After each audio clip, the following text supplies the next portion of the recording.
अस्सलाम वालेकुम वरहमतुल्लाहि वबरकातुहू। This is sir Naseem Zulfiqar और आज मैं सेकेंड ईयर केमिस्ट्री में डी मॉस्ट्रेट एजुकेशन सेंटर का पेपर सॉल्व करूंगा जो प्रोफेसर डॉक्टर मौज़म ने बनाया है। और हर साल जैसे कि मैं डॉक्टर मौज़म के पेपर को शेयर करता हूं, क्योंकि ये मोस्ट इंपॉर्टेंट पेपर होता है सेकेंड ईयर बोर्ड एग्जामिनेशंस के लिए। और अगर आप ये पेपर पूरी तरह से कंप्लीट कर लेते हैं तो 70 to 80% मार्क्स आपके जो है वो आ जाएंगे। ठीक है, तो 70 to 80% ये पेपर एज इट इज़ आया होगा अगर आप इस पूरे पेपर को ठीक तरह से इसकी तैयारी कर लेते हैं। और जितने भी पेपर्स मैं अपलोड कर रहा हूँ उसमें सबसे important paper second year chemistry का यही है, without any shadow of doubt. और आज की इस वीडियो में MCQs, रिएक्शंस और नोमेनक्लेचर ये मैं यहाँ पर सॉल्व करूँगा। और बाकी अदरवाइज़ अगर आपको कंप्लीट पेपर का सॉल्यूशन चाहिए तो ये मेरा व्हाट्सएप नंबर है 0300-215-2272। इस नंबर पर आप मुझे व्हाट्सएप कर सकते हैं तो मैं आपको कंप्लीट सॉल्यूशन भी भेज दूंगा। या अगर आपको मेरे टारगेट पेपर्स चाहिए या मेरे नोट्स चाहिए तो आप इस नंबर पर व्हाट्सएप कर सकते हैं। ये मेरा व्हाट्सएप नंबर स्क्रीन पर आपको शो हो रहा है। ठीक है, तो चले अब स्टार्ट करते अपने वीडियो को। और इसमें सबसे पहले 17 MCQs है वो स्टार्ट करेंगे।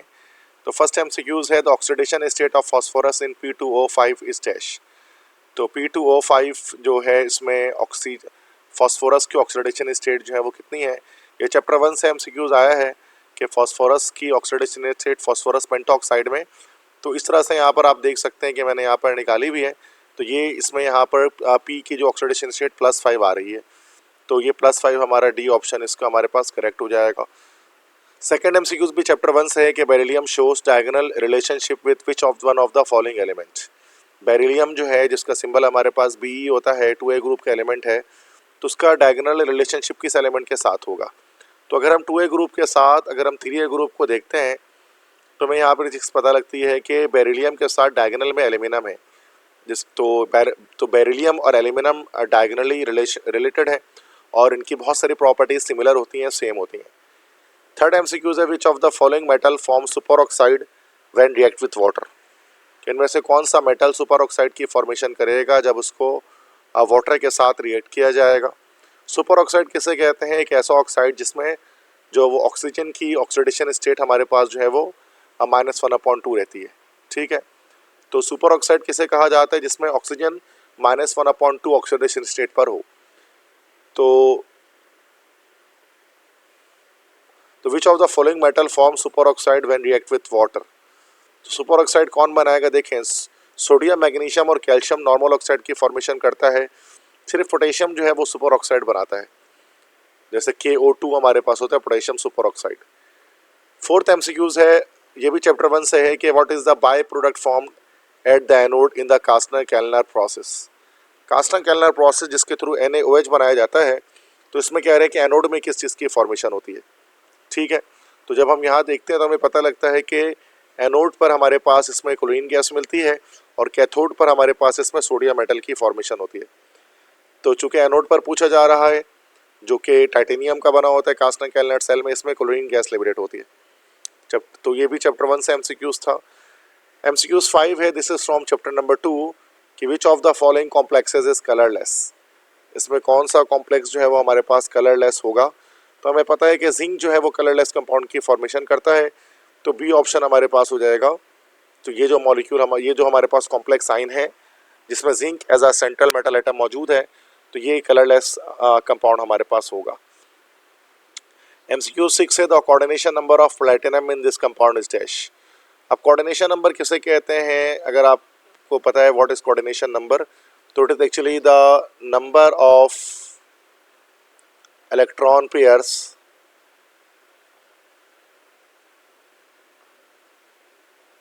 received by central metal atom. तो सेंट्रल मेटल एटम जितने भी इलेक्ट्रॉन पेयर्स को रिसीव करता है बेटा, उसे कहा जाता है कोऑर्डिनेशन नंबर। तो यहाँ प्लेटिनम कितने ही आज है वो इलेक्ट्रॉन पेयर्स को रिसीव कर रहा है। यहाँ पर हम देख सकते हैं कि CN जो हमारे पास है वो मोनोडेंटेट लिगेंड है, तो यहाँ से 2 आ गया। इथाइल डाइयामाइन बाइडेंटेट है, तो 2 2 4 हो गया। 4 इलेक्ट्रॉन पेयर यहाँ से आ रहे हैं, 2 साइनों से आ रहे हैं, तो टोटल 6 हमारे पास इलेक्ट्रॉन पेयर्स प्लेटिनम जो है वो रिसीव कर रहा है इन दोनों लिगेंड से। तो सी ऑप्शन हमारे पास करेक्ट हो जाएगा, दिस इज 6। सेवंथ है एमसीक्यूज है, the highest ranking coal with highest carbon content is dash. ये चैप्टर 3 है, तो इसका आंसर होगा एंथ्रेसाइट, जो लास्ट स्टेज ऑफ कोल है। ठीक है, उसके बाद चैप्टर नंबर 3 का एक और एमसीक्यूज है कि bucky balls are composed of dash.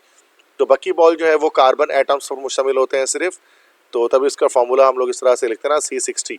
इसमें सिर्फ कार्बन के एटम्स होते हैं, कार्बन के अलावा कोई दूसरा एलिमेंट नहीं होता, because it is allotrope of carbon. Ninth MCQ chapter 5 से है कि the angle strain of cyclopropane is dash. Cyclopropane this is C3H6, इसका एंगल स्ट्रेन कितना होगा? तो ये हमारे पास साइक्लोप्रोपेन हो गया स्ट्रक्चर, और इसकी जो इंटरनल एंगल हमारे पास आती है वो 60 डिग्रीज आती है। और नॉर्मली अल्केन्स की हमारे पास क्या होती है, जो बॉन्ड एंगल होती है वो 109.5 डिग्रीज होती है। तो उसमें से अगर 60 डिग्री माइनस करेंगे तो दिस विल बी 49.5 डिग्रीज, जो एंगल स्ट्रेन होता है साइक्लोप्रोपेन का। This is C option. MCQs 10 है, this alkyne has no terminal hydrogen. किस अल्काइन का कोई टर्मिनल हाइड्रोजन नहीं होता? ये चैप्टर 5 की बात कर रहे हैं। तो टर्मिनल हाइड्रोजन किसे कहते हैं? वो हाइड्रोजन जो ट्रिपल बॉन्ड कार्बन से कनेक्टेड हो। तो कार्बन ट्रिपल बॉन्ड कार्बन से जो भी हाइड्रोजन हमारे पास कनेक्टेड होता है, उस हाइड्रोजन को हम लोग कहते हैं this is called terminal hydrogen. अब यहाँ पर देखें, इथाइन में टर्मिनल हाइड्रोजन है, प्रोपाइन में भी है, 1 ब्यूटाइन में भी है, लेकिन जो 2 ब्यूटाइन है इसमें आप देख सकते हैं कि कार्बन ट्रिपल बॉन्ड कार्बन से एक भी हाइड्रोजन अटैच नहीं है। तो 2 ब्यूटाइन हमारा जो है वो नॉन टर्मिनल अल्काइन है। इसी वजह से ये एसिडिक नेचर नहीं देता, ना ही सब्स्टिट्यूशन रिएक्शन करता है। 11th है, what type of isomerism is shown by di ethyl ether and methyl propyl ether. ये चैप्टर 5 के एमसीक्यूज आइसोमेरिज्म से कि ये देखो, ये कंपाउंड्स हमारे पास ईथर्स हैं, और ईथर्स के बारे में हम सबको पता है कि ईथर्स हमेशा मेटामेरिज्म करते हैं। तो ये बी ऑप्शन करेक्ट हो जाएगा, this is metamerism. 12th MCQs है, which of the following groups of benzene allows the incoming electrophile to the ortho and para positions. इसमें से कौन से ग्रुप है जो कि बेंजीन को अलाउ करता है कि वो इनकमिंग इलेक्ट्रोफाइल ऑर्थो और पैरा पोजीशन पर जाकर अटैक करे या फिर अटैच हो जाए? ठीक है, तो अब देखें, ऑर्थो पैरा डायरेक्टर चैप्टर 5 से ये है। ऑर्थो पैरा डायरेक्टर कौन होते हैं? जिनके पास सेंट्रल एटम में लोन पेयर ऑफ इलेक्ट्रॉन होते हैं। तो जब हम OH ग्रुप की बात करते हैं या फिर अल्कोहल ग्रुप की बात करते हैं, तो यहाँ पर ऑक्सीजन में आपको लोन पेयर मिलता है, दैट्स वाई OH ग्रुप हमारा ऑर्थो पैरा डायरेक्टर है। 13th एमसीक्यू चैप्टर 6 से आया, अल्काइल हैलाइड्स एंड अमाइंस से, कि Lucas test is the common laboratory test, it is used to distinguish test. तो लुकास टेस्ट जो हमारे पास होता है वो लुकास रिएजेंट टेस्ट कहलाता है। तो Lucas reagent is a mixture of zinc chloride and HCl, इसको हम लोग कहते हैं this is called Lucas reagent. अब ये किस लिए इस्तेमाल करते हैं? ये कॉमन लैब टेस्ट होता है जिसमें हम 1 डिग्री 2 डिग्री 3 डिग्री अल्कोहल, मतलब प्राइमरी सेकेंडरी और टर्शियरी अल्कोहल्स के बीच में डिस्टिंग्विश करते हैं। 14th एमसीक्यू चैप्टर 7 से है, अल्कोहल फिनॉल इन ईथर से, कि which of the following is true about the rate law of an E2 reaction. E2 reaction is actually bimolecular elimination reaction. अब चूंकि उसकी मॉलिक्यूलरिटी 2 है, तो रेट लॉ के अंदर रिएक्टेंट में दोनों रिएक्टेंट्स इन्वॉल्व होंगे, सबस्ट्रेट भी होगा और बेस भी होगा, दैट्स वाई बी ऑप्शन इसका करेक्ट है। 15th एमसीक्यूज है, Fehling test and Tollens test are used to identify. ये चैप्टर 8 का है, चैप्टर 8 से आया है ये एमसीक्यूज एल्डिहाइड्स एंड कीटोन से, कि फेलिंग टेस्ट और टॉलरेंस रिएजेंट टेस्ट, इसको हम एल्डिहाइड और कीटोन के बीच डिस्टिंग्विश करने के लिए यूज़ करते हैं, दैट्स वाई इसका सी आंसर हो जाएगा, एन एल्डिहाइड। 16th एमसीक्यूज है, where is the ozone layer primarily located. Ozone layer कहाँ मौजूद होता है? ये चैप्टर 12 से है, एनवायरमेंटल केमिस्ट्री से एमसीक्यूज आया कि ओजोन लेयर जो सेकंड लेयर है एटमॉस्फेयर जो होती है ना, जिसको हम लोग कहते हैं स्ट्रेटोस्फेयर, वो वहाँ पर एग्जिस्ट करती है। 12th एमसीक्यू 17 भी चैप्टर 12 से है कि the catalyst use in automobile catalytic converter is a mixture of dash. तो कैटालिटिक कन्वर्टर जो ऑटोमोबाइल में होता है उसमें प्लेटिनम और पैलेडियम का एक मिक्सचर यूज़ किया जाता है, जो हार्मफुल एमिजन्स को हार्मलेस एमिजन्स में कन्वर्ट करता है। तो बेटा ये 17 एमसीक्यूज मैंने यहाँ पर आपको बता दिए।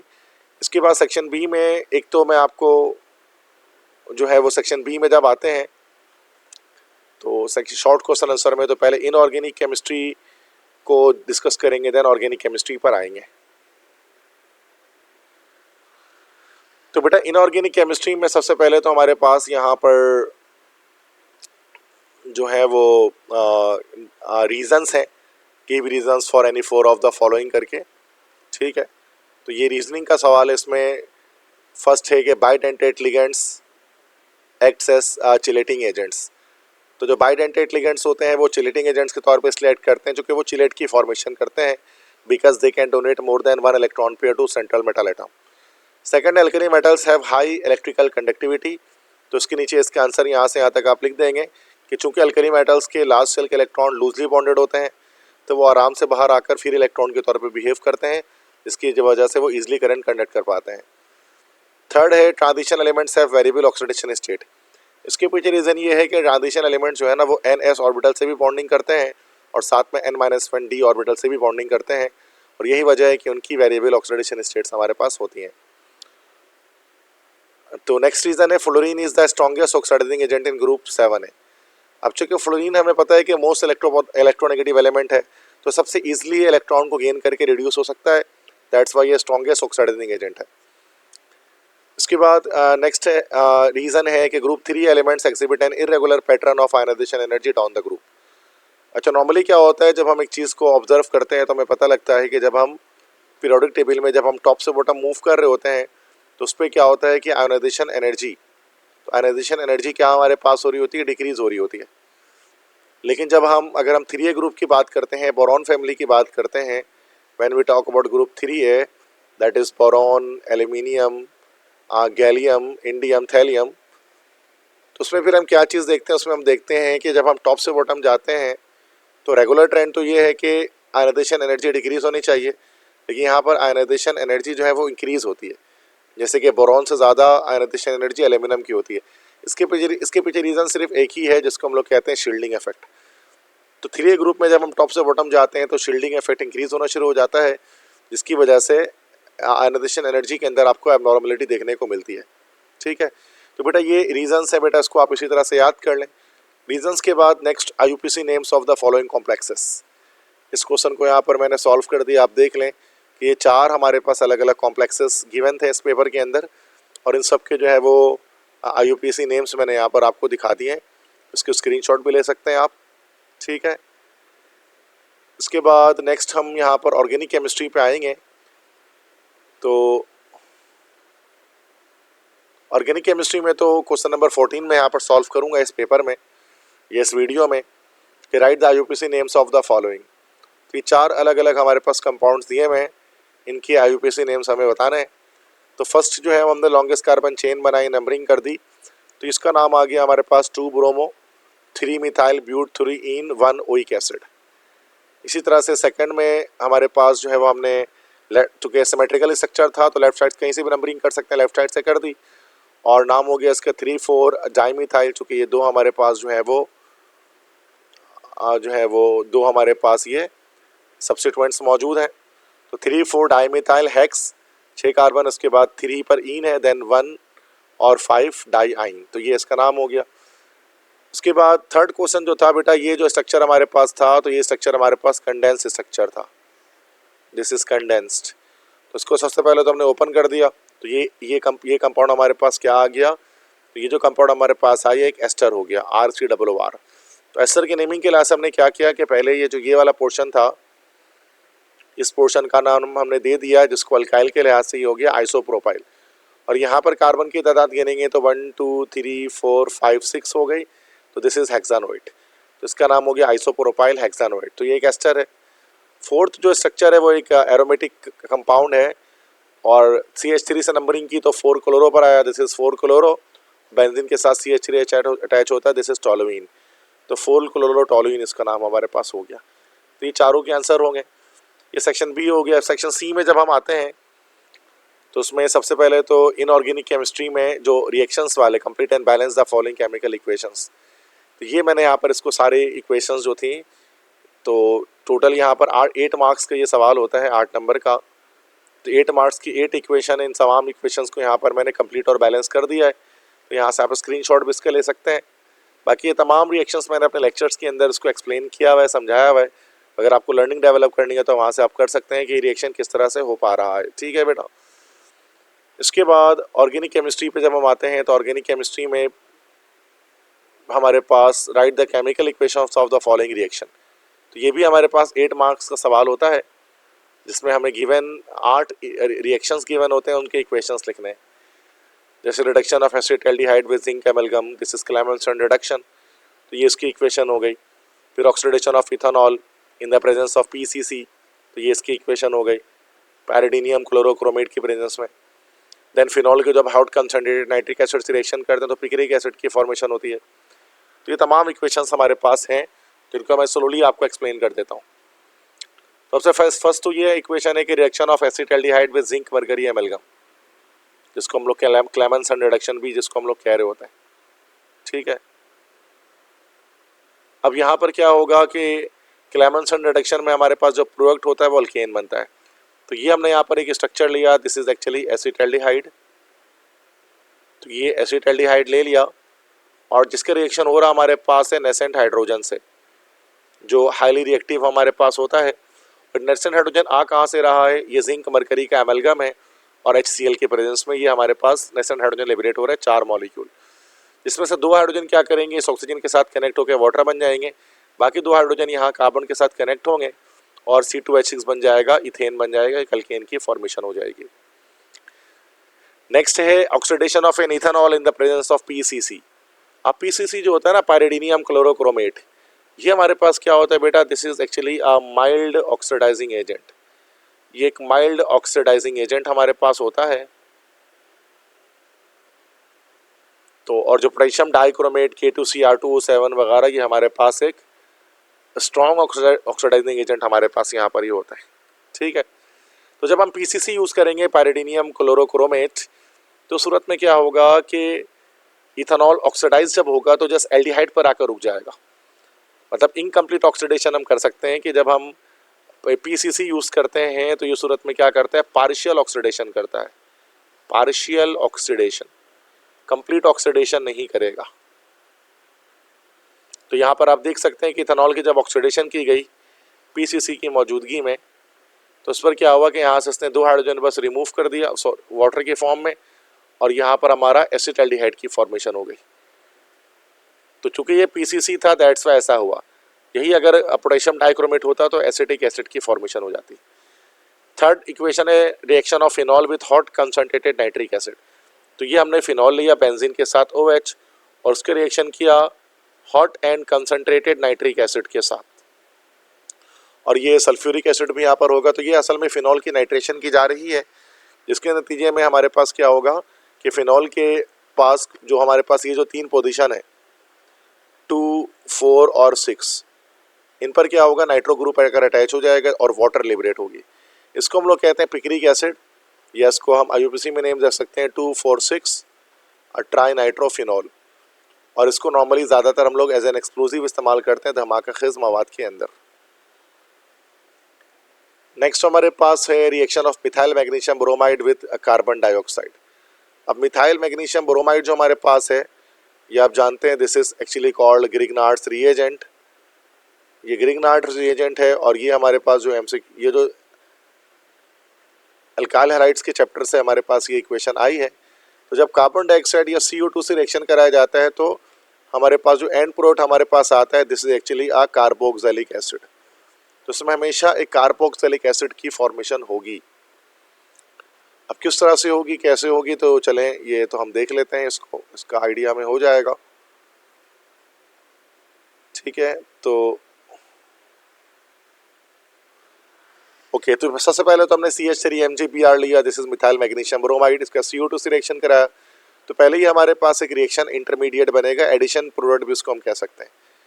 तो ये जो चीज़ हमारे पास फर्स्ट बनी पाई बॉन्ड के ब्रेक होने से CO2 के ये बना, this is an addition product. फिर जब हम इसकी हाइड्रोलिसिस करेंगे, वाटर से रिएक्शन कराएंगे, तो ये हमारे पास जो है उसके अंदर एसिटिक एसिड की फॉर्मेशन हो जाएगी और साथ में ये एज अ बाय प्रोडक्ट हमारे पास ये चीज़ हमारे पास रिलीज होगी, ठीक है।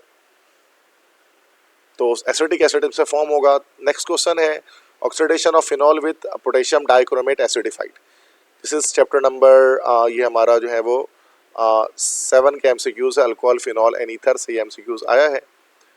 इसको ज़रा देखते हैं। तो ये हमने यहाँ पर लिया, दिस इज एक्चुअली फिनॉल, और फिनॉल का रिएक्शन हमने किससे करना है, नेसेंट ऑक्सीजन से।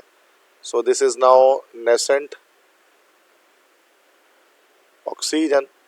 तो जब फिनॉल का रिएक्शन नेसेंट ऑक्सीजन से होगा तो ये तो यहाँ पर पोटेशियम डाइक्रोमेट एसिडिफाइड के प्रेजेंस में तो ये हमारे पास बेंजोक्विनोन एक कंपाउंड बनेगा वाटर के साथ, ठीक है। तो ये बेंजोक्विनोन क्या है, this is addition product of phenol.